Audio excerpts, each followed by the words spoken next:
What is the strategy here at Grand Rapids Brewing Company for the best beer? Oh man, you know what we really try to do is we try to have a lot of fun. At the base of all of it, we like to have a lot of fun with what we're doing. We like to kind of just get outside of the box sometimes. We also like to engage in challenges, which is just doing, very traditional types of beer, but doing them really, really well. That's kind of our MO here. We just enjoy what we're doing. What are some of your beers that are outside the box?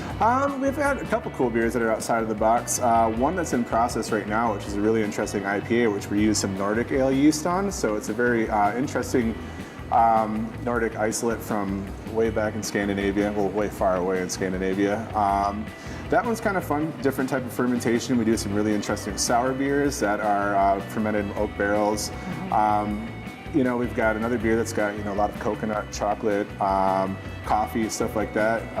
But, at the same time, we have a lot of very conventional beers, like your typical, American style lager, light lagers. So we kind of hit both sides of the spectrum pretty well.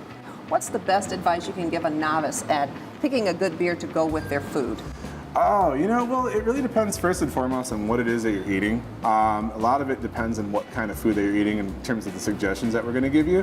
But it also, at the end of the day, it depends on what you like. We always try to tell people, like with a lot of emphasis, at the end of the day, you drink what you like. Don't feel like you have to drink this or have to drink that. But we'll suggest definitely based on the kind of food that you have and like what complements it and like what pairs well with it. But usually we'll just ask a couple things about what kind of beer that you like and give us a few descriptions, and we'll guide you in the right direction.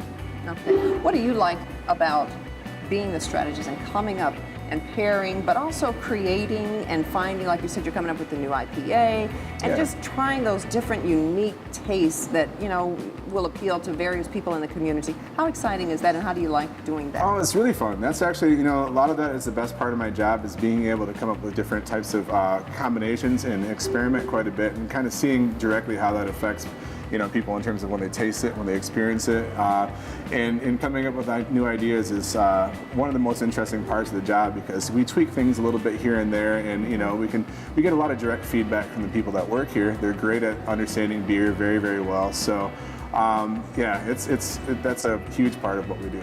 And so are you mixing and matching and saying, okay, here, try this? I mean, is a little bit of that going on as well as the actual concoction and creating that and developing that recipe? Yeah.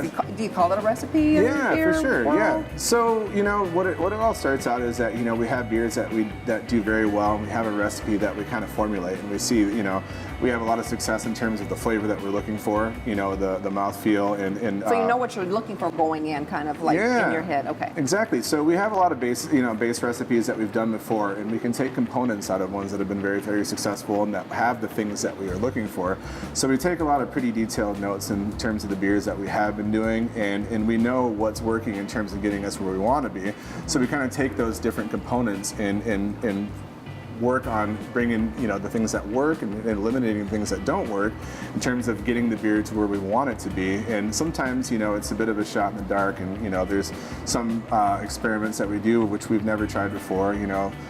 For instance, like the guava petite chouette that we have on right now, we've never really run a whole bunch of guava into a beer particularly, but that worked really, really well, and we love that beer, and it's been one that's done very well in terms of how people have perceived it. The consumers have loved it, the people that are coming in and drinking beer. So, that's something that we didn't really know when we got into it. It's like a sweeter beer, guava, right? Well, is it?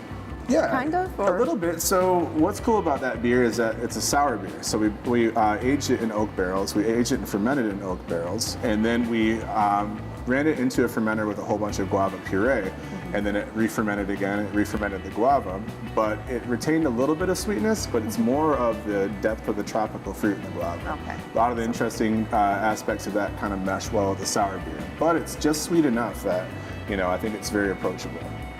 Do you like your job? Yeah, of course I do.